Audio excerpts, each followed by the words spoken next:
देखो ये ब्लास्ट जो कल का दिल्ली ब्लास्ट हुआ और ये ब्लास्ट देखिए, यहाँ 11 शहादतें 35 हुए थे, एकदम की रिपोर्ट है, ये 9 है। यहाँ भी 30-35 से कम नहीं होंगे।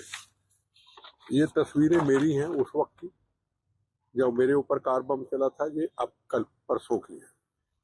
सवाल सबसे बड़ा ये हुआ क्यों? जब आतंकवाद पूरे देश के अंदर समाप्त हो चुका। हाँ, हम मानते हैं पहलगाम की घटना हुई, क्यों हुई, क्या कारण थे, पिछली बार बता दिया कि दुनिया के अंदर जो अमेरिका के उपराष्ट्रपति आए थे दुनिया में संदेश देने के लिए कि कश्मीर एक मुद्दा है, उसका हमारी फोर्सेज ने, नरेंद्र मोदी जी ने पाकिस्तान को करारा जवाब दिया। अब मैं किसी देश का नाम नहीं लेना चाहूंगा, एक ऐसा देश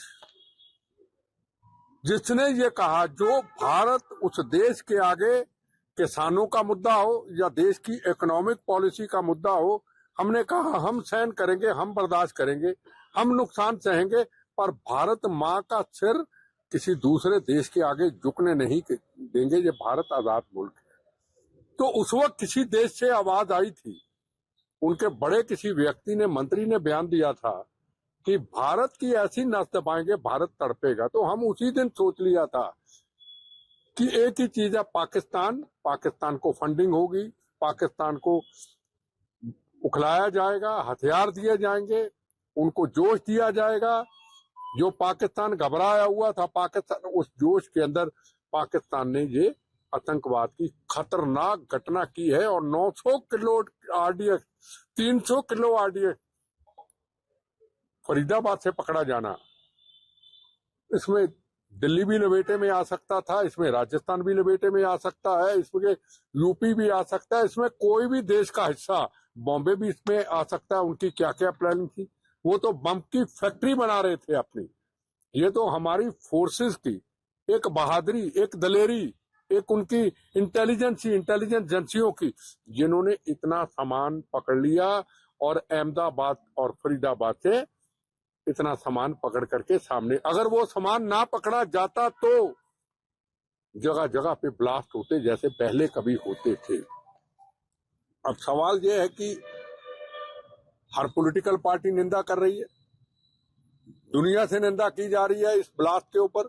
जिस तरीके से मेरे पे ब्लास्ट हुआ इसी तरह निंदा की जा रही थी, और ये भी कहा जा रहा है इनको सजा सख्त होनी चाहिए, ये भी कहा जा रहा है कि इनको फांसी भी होनी चाहिए। बिल्कुल उस वक्त भी कहा जा रहा था। मैं तो जिंदा गवाह हूं, मौत से बच के बोनस की जिंदगी में जिंदा गवाह हूं। मैं जिंदा, ये देखो, ये पकड़ो, ये देखो, ये मेरे पे ब्लास्ट, क्या लिखा है, 40 जख्मी और इसमें 12-15 शहीद हुए होंगे। ये को सिर पकड़ा हुआ है, ये देखिए तस्वीर, सेम उसी तरह ब्लास्ट। और ये सिर किसी का उठा के अटल बिहारी वाजपेयी जी की कोठी से ला रहे, मेरा ऑफिस सामने था, बड़ी आवाजें उठी थी, फांसी होगी, कार्रवाई होगी, जांच चल रही है, जांच चलेगी, जांच हुई, नतीजा क्या निकला, 3 आतंकवादी छुड़वा लिए गए जयपुर जेल से। पंजाब के उस वक्त के कांग्रेस के चीफ मिनिस्टर ने हरियाणा के चीफ मिनिस्टर, राजस्थान के चीफ मिनिस्टर को कह के 3 आतंकवादी छुड़वा दिए। वो टेररिस्ट कौन थे? वो टेररिस्ट विदेशों से, वो टेररिस्ट अमेरिका से पकड़ के लाए थे। उन आतंकवादियों ने, मिस्टर मिर्जा होते थे हिंदुस्तान के कैबिनेट मिनिस्टर नरसिम्हा राव की सरकार के वक्त, उनके बेटे को किडनैप किया था। मेरे केस के अंदर कि जो के आतंकवादी पकड़ा है देवेंद्र पाल भुल्लर, इनको छोड़ा जाए। भैरव सिंह शेखावत की सरकार थी, मुकाबला किया, भैरव सिंह शेखावत की सरकार ने, हमारी राजस्थान की पुलिस ने मुकाबला किया। हमारे राजस्थान पुलिस के जवान भी शहीद हो सकते थे, पर उन्होंने मौत का कफन बांध के खतरनाक आतंकवादियों को जयपुर के अंदर ढेर करके रख दिया। और उस केस के अंदर जो आतंकवादी यहां लाए गए, ये मैं हकीकत बता रहा हूं, 10 साल के बाद क्या होगा, राजनीतिक लोग क्या करते हैं, पंजाब के उस वक्त के चीफ मिनिस्टर, कांग्रेस की सरकार, कैप्टन अमरिंदर सिंह ने यहाँ के चीफ मिनिस्टर को चिट्ठी लिखी, आतंकवादी छुड़ा के, जिन्होंने ये दिल्ली में ब्लास्ट किया, छुड़वा के लेके पंजाब में चले गए।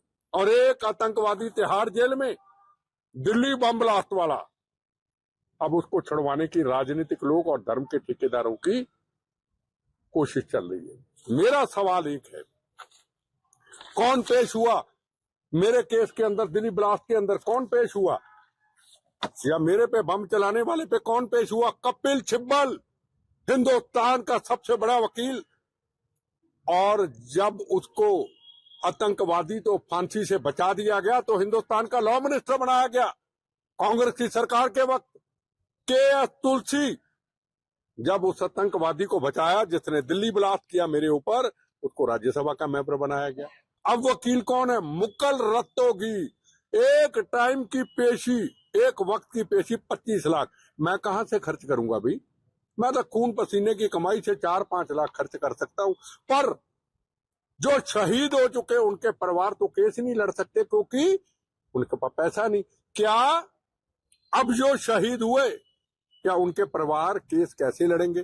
वो सरकार को सोचना होगा। अगर मुकुल रस्तोगी केस लड़ता है टेररिस्टों का, अगर कपिल सिब्बल लड़ता है केस टेररिस्टों का, अगर के तुलसी लड़ता है टेररिस्टों का, या कोई और वकील साहिबान पाकिस्तान के इशारों पे हिंदुस्तान को बर्बाद करने वाले, हिंदुस्तान पे तबाही मचाने वाले देश के दुश्मनों का केस अगर कोई एडवोकेट लड़ता है, तो उन परिवारों के साथ सरकार उनके मुकाबले का वकील खड़ा करे, सरकार उसका पैसा दे, क्योंकि इनको फांसी से पहुंचाना है। इनको मेरे केस की तरह बचाने वाला कोई ना रहे।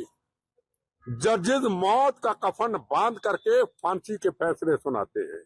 हमारी पुलिस फोर्सेस जिस तरीके से जयपुर के अंदर नवनीत सिंह कादियां मारा जयपुर पुलिस ने, और उसके बाद उन आतंकवादियों को छोड़ा जा रहा है, ऐसा नहीं होना चाहिए। और एडवोकेट साहबान को आजादी है कोई भी केस लड़ने के लिए, पर एक लक्ष्मण रेखा खींचनी पड़ेगी।